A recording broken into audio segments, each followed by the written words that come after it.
ভক্তগণ, আপনারা মন দিয়ে শুনুন। শ্রীকৃষ্ণ গরু চড়াচ্ছে মাঠে। শ্রীকৃষ্ণ গরু চড়াচ্ছে। আপনারা তো জানেন শ্রীকৃষ্ণ মাঠের মধ্যে তার সখাদেরকে নিয়ে গরু চড়ায়।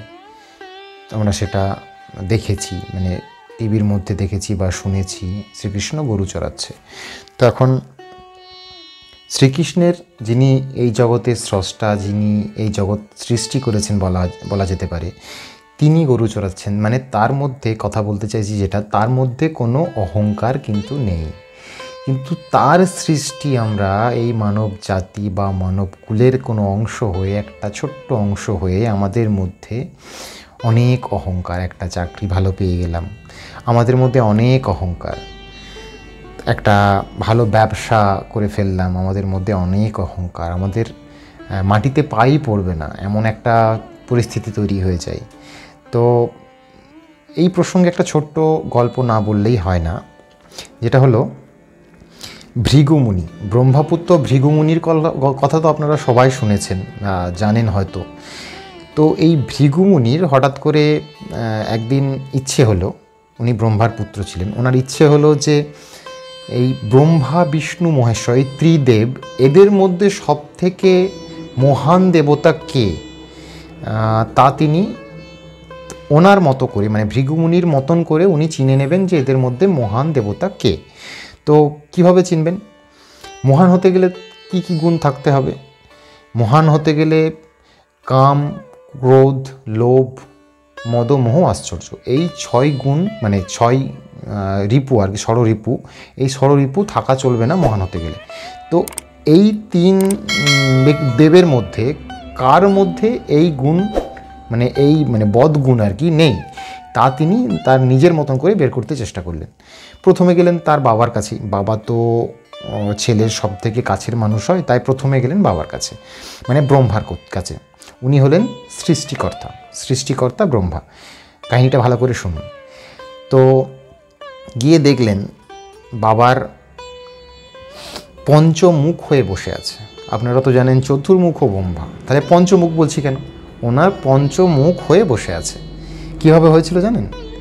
স্বর্গের এক অপ্সরা, অপ্সরা মানে নিশ্চয়ই আপনারা বুঝতে পারছেন, স্বর্গের এক অপ্সরা, যাকে দেখে ব্রহ্মার আর মানে কি বলবো, মোহ আর লোভ দুটোই জেগে গিয়েছিল নিজের মধ্যে। মানে তাকে উনি দেখতে চেয়েছিলেন সব দিক থেকে, পূর্ব, পশ্চিম, উত্তর, দক্ষিণ, এবং মানে ওপরে একটা তার মাথা ছিল, যে মাথা আমি বলছি পরের ঘটনা, যেটা এখন আপনারা ছবির মধ্যে বা কোনো ভিডিওর মধ্যে দেখতে পান না। এখন ওই পূর্ব, পশ্চিম, উত্তর, দক্ষিণে 4টে মাথায় দেখতে পান।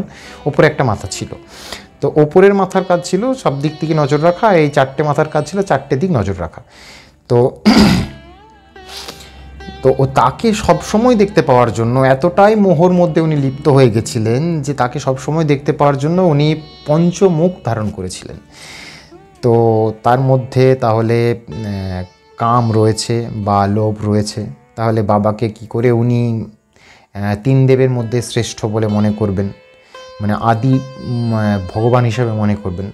তাহলে ব্রহ্মার নাম গেল বাদ। এবার বলি, ব্রহ্মার মাথাটা, উপরের মাথাটা কোথায় গেল? ওটা শ্রী, মানে ভগবান দেবাদিদেব মহাদেব ওটা বাদ দিয়ে দিয়েছিলেন ওনার, মানে উনি তো ধ্বংসকর্তা, তো উনি ধ্বংস করে দিয়েছিলেন ওপরের মাথাটি। তারপর থেকে ওনার 4টি মাথায় বিদ্যমান। তো এখন বক্তব্য হলো যে বাবাকে তো বাদ দেওয়াই গেল, এরপর আসে কে? এরপর আসে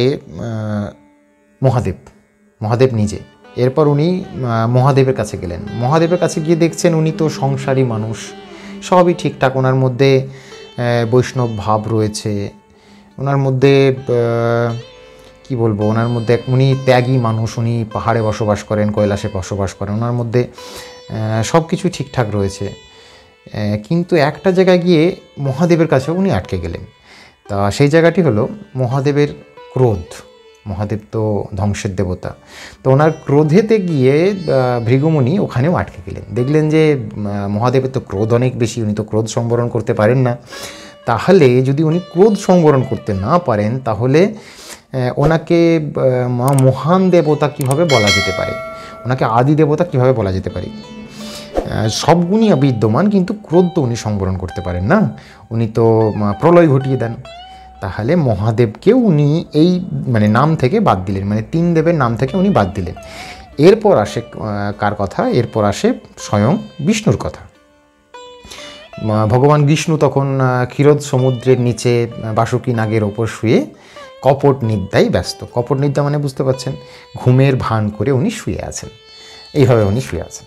তো এখন বক্তব্য ওনার কাছে গেছেন, গিয়ে ভৃগুমুনি বারবার কলিং বেল বাজাচ্ছেন। কলিং বেল তো মানে কলিং বেল মানে এই কারণে বলছি, কলিং বেল তো আর নয়, মানে ওনার কাছে গিয়ে বলছেন, হে ভগবান বিষ্ণু, আমি ভৃগুমুনি এসেছি আপনার চরণে।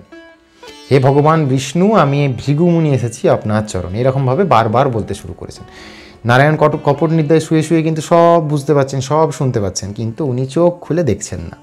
ভৃগুমুনি আস্তে আস্তে নিজেকে, উনি প্রচুর রাগী ছিলেন ভৃগুমুনি, তো উনি আস্তে আস্তে করলেন, মানে রেগে গেলেন, প্রচুর ক্রোধে আপ্লুত হয়ে গেলেন ক্রোধেতে।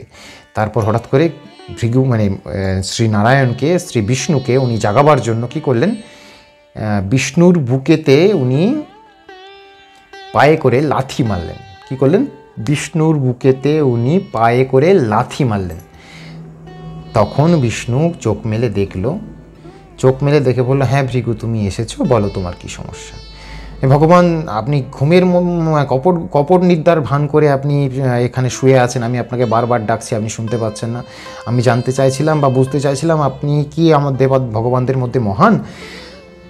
তখন ভগবান বিষ্ণু বললেন, আমি তো জানি তুমি এসেছো, আমি তো এটাও জানি যে তুমি সবার পরীক্ষা নিচ্ছ, কিন্তু আমার মধ্যেও যে অহংকার রয়েছে, এই অহংকারটা যদি আমার না কোনো ভক্ত ভেঙে দেয়, তাহলে ভক্তের অহংকার কি করে, মানে ভক্ত নিজে থেকে নষ্ট করবে। তখন থেকে ভৃগুমুনির ওই পায়ের চিহ্ন শ্রী বিষ্ণু তার বুকের মধ্যে ধারণ করলেন। আজও আমরা ভগবান বিষ্ণুর ছবি যদি দেখি, তার মধ্যে দেখতে পাবো তার বুকের মধ্যে শ্রী ভৃগুমুনির পায়ের ছাপ।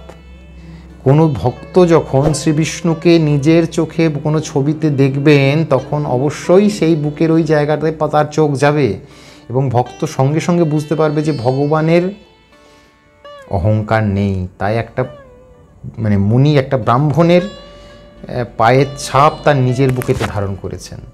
সেই ভক্ত যদি আমরা হয়ে, সেই মানব জাতি যদি আমরা হয়ে আমাদের মধ্যে অহংকার থাকে, সামান্য একটু অহংকার, মানে সামান্য একটু জিনিসের জন্য, একটা ভালো চাকরি, একটা ভালো ব্যবসা, বা একটা সামান্য কোনো কিছু নিয়ে, একটা ভালো প্রমোশন, একটা কোনো কিছু নিয়ে ভালো যদি অহংকার থেকে থাকে, সেটা তো আমাদের ভগবানকে দেখে শিখতে হবে যে ভগবানের মধ্যে যদি, এই পৃথিবী যিনি চালাচ্ছেন, এই গোটা বিশ্ব যিনি চালাচ্ছেন, তার মধ্যে যদি একটু অহংকার না থাকতে পারে, তাহলে আমাদের অহংকার কিসের?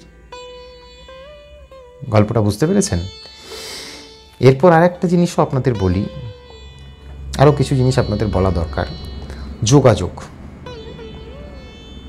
যোগাযোগ কীভাবে আপনারা ভগবানের সঙ্গে করবেন, এটা তো খুব বড় প্রশ্ন। যোগাযোগ তো সবাই করতে পারে না, কিভাবে করবেন? ধরুন যে ভক্তগণ আমার এই ভিডিও দেখছেন, যে ভক্তবৃন্দ আমার এই ভিডিও দেখছেন, আপনারা